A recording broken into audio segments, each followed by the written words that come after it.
Yori Yori does it. Yes!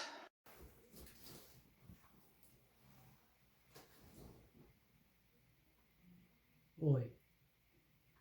I haven't done a video like this in a while. So do a top 10 horror video games of all time. Let's start with the first one.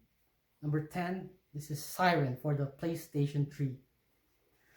So this game is a episodic type of game, and it's like one of those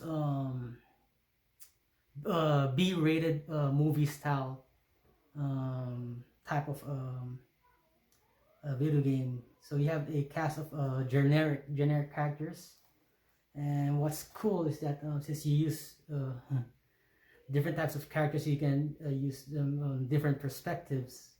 So each one plays slightly different, and it's a very interesting game, and it is a remake of the first Siren game on the PS2. But this one is pretty fun. I really like this game. There's like a stealth mode. There's like a stealth character. There's like a third person style RE4 type of character. Just shoot around. I think that was the Yakuza character. But yeah,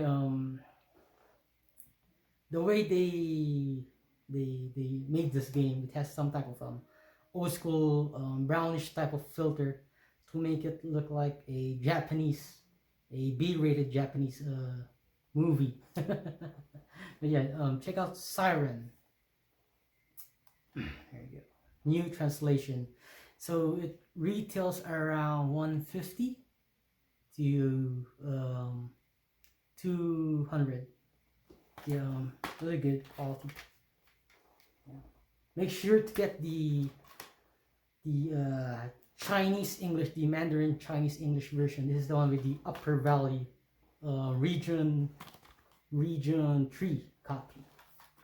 Next is a fan favorite. This is Eternal Darkness for the Nintendo GameCube. It's a very popular horror game. So it is a old horror game too.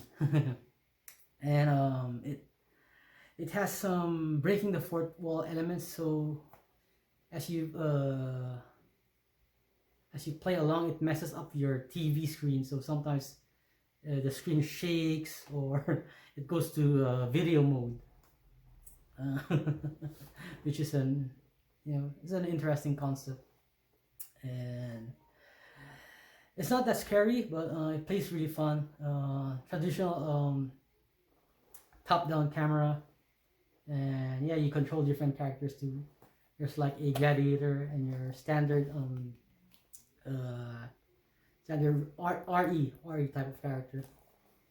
Just shoot around.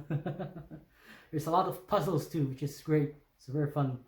Kinda a little bit on the difficult side, but yeah, very fun game. Eternal Darkness. I don't need to talk more about this because it's very popular already. Next is an interesting one. It's very expensive too. Here you go. This is the Hunting Grounds for the PS2.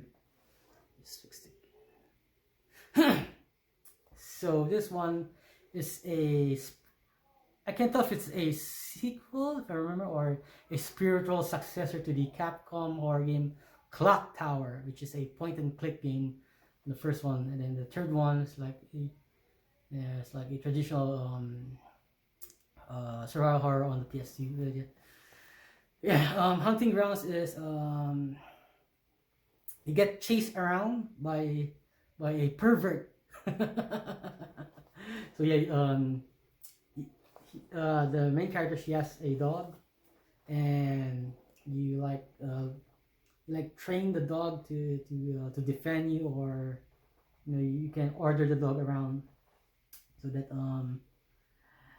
he can attack the pervert. There's a pervert here. But yeah, the girl is like the main character is like betrothed to some random pervert, and yeah, very fun game, very expensive game.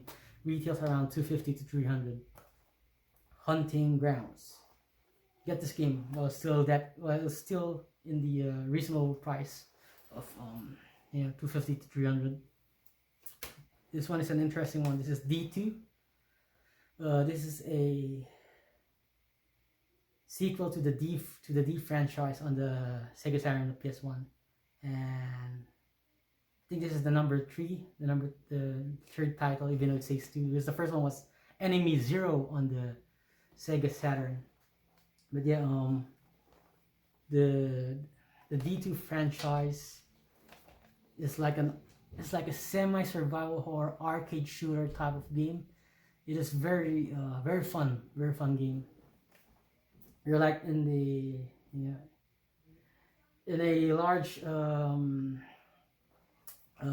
Alaskan type of mountain area, like a giant hill or whatever, and you need to survive. And there's a bunch of like alien creatures who are going to hunt you down, and when you face them on combat, you can change the camera mode to the arcade style mode. It becomes like a first person arcade railgun type of shooter, and it's a very fun game, really fun game.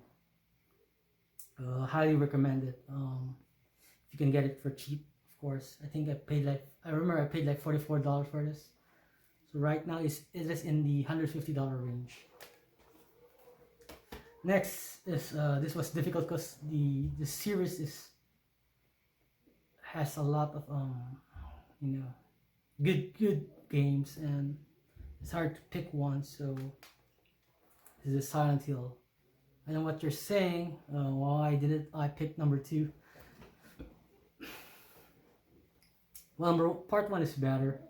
If you if you compare all the Silent Hill games, 2, 3, The Room, the other one, on the PSP, there's also one on Origins.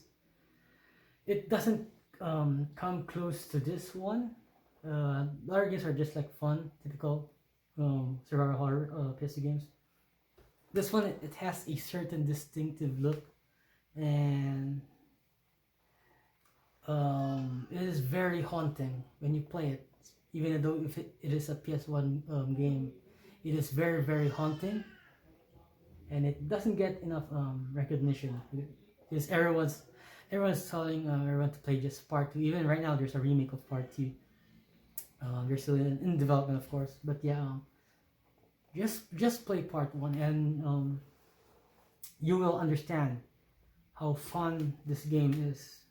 Look at that, it's a nice CD too, and back cover right there.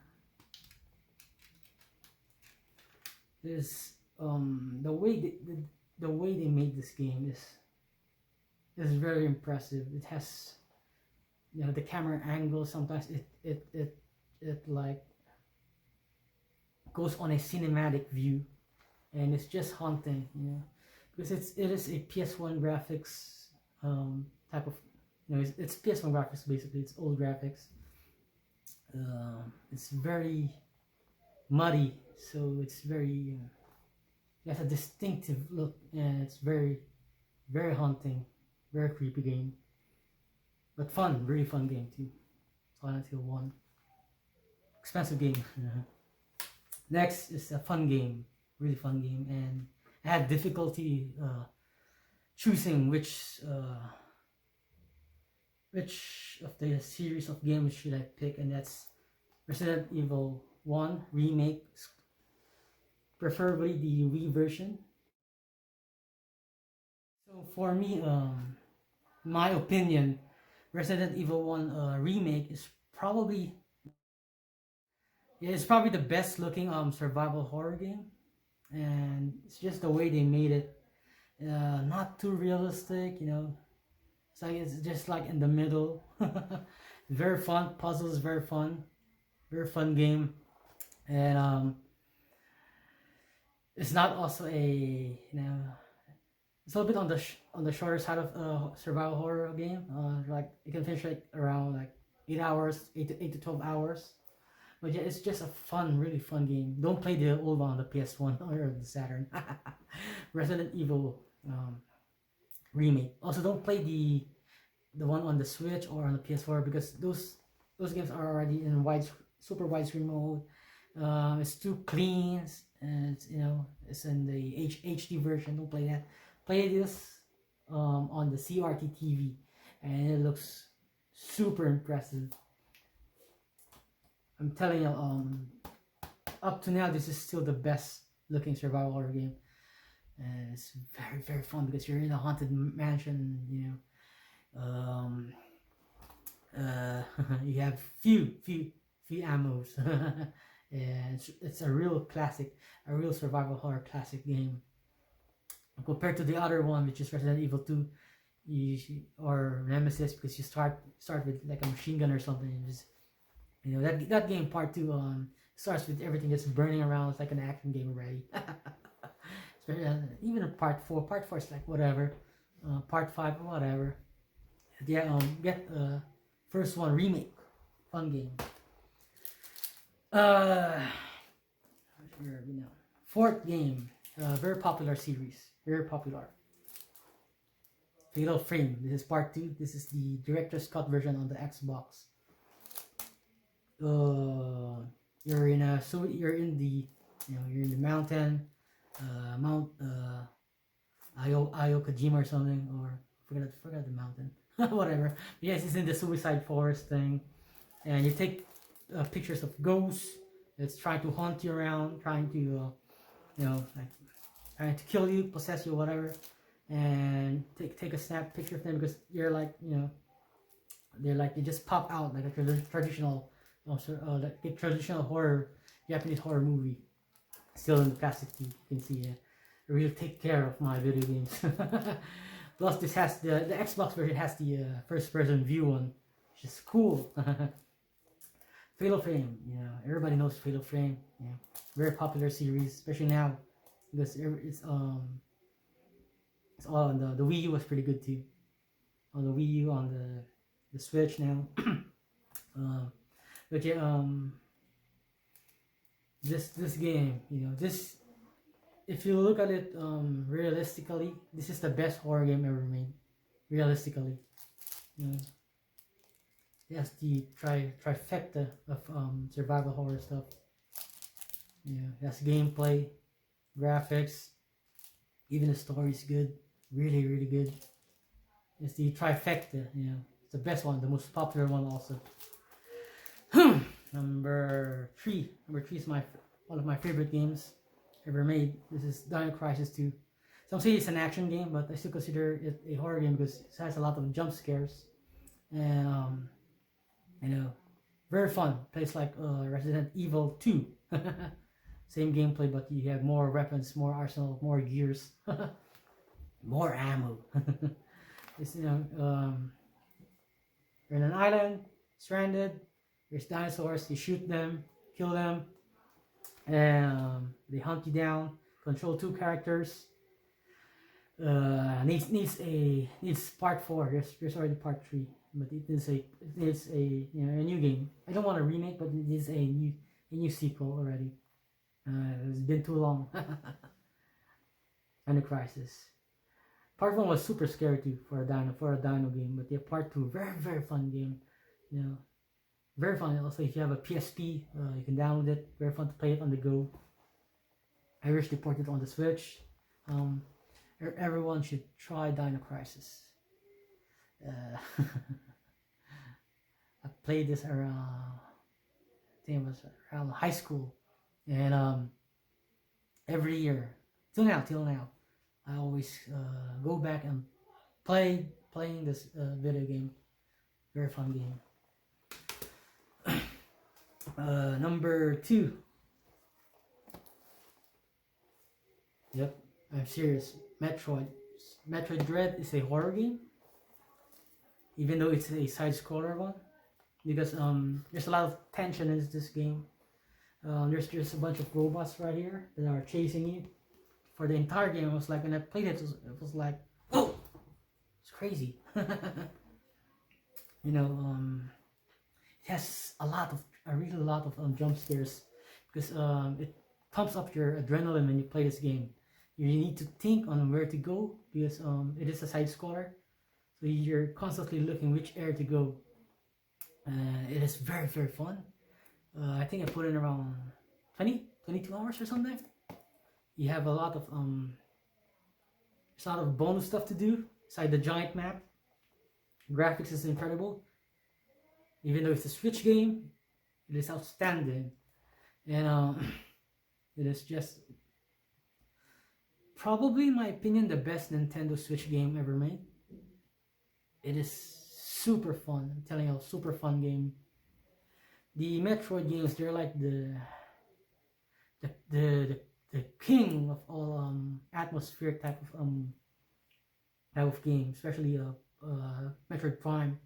The atmosphere is super strong, and you know, people just say Prime is just like a generic first person, but that's a horror game too. But yeah, this one is full on horror game. You know, it's just not scary, but you there's a lot of you know, like a lot of jump scares. Very fun. It's like a giant playground. You go, you know, shoot around a bunch of aliens, and you upgrade your armor too and your weapons. Number 1, Echo Knight Beyond. This is the sequel to Echo Knight for the PS1. This is the PS2 sequel. So Echo Knight is a From Software game published by Agitech, and you're an astronaut. You're stranded on the moon. So there's a bunch of dead you know, ghosts or spirits, and all of them have issues and problems that you need to solve. You need to help them in order for the spirits or the ghosts to go to heaven. Crazy concept. Very scary. This game is super scary because it's in first person view, so the ghosts, the spirits, they like jump in at you. Very expensive. The game is very expensive also. Even part one is set in the Spanish era, around like the 1500s or whatever. But yeah, this one is set in, you know, the future space. You're an astronaut on the moon, and you only have your flashlight. Yeah, this is very haunting game indeed. So this is like the in-game graphics for it. Look at that. That's one of the spirits that you're gonna see. Something's just a shadow. It's gonna pop out the screen. And then you're gonna help that spirit. You know, you need to save them. This is the most unique, the most creative, the most haunting, the most incredible horror game ever made. Echo Knight Beyond.